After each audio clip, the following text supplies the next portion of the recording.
আজকে আমরা কি দেখাবো কিভাবে ফিলিস্তিনিদের সাহায্য করতে পারেন বিকাশ অ্যাপসের মাধ্যমে।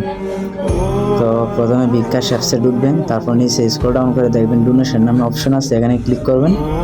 ক্লিক করার পরে দেখবেন যে এখানে নিচে ফিলিস্তিন দূতাবাস ঢাকা, এখানে ক্লিক করবেন।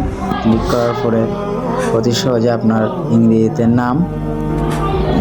নাম দেওয়ার পর এই যে এখানে আপনার একটা ইমেল দিয়ে দিবেন, তারপরে আপনার অনুদান দিয়ে দিবেন যত টাকা দিতে চান আপনি, তারপর সাবমিট করে দিবেন।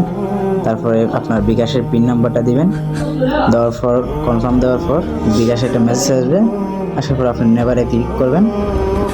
ক্লিক করার পরে যে দেখবেন আপনার অনুদান প্রাপ্তির স্বীকারপত্র দিয়ে দিছে, এখানে শেষ।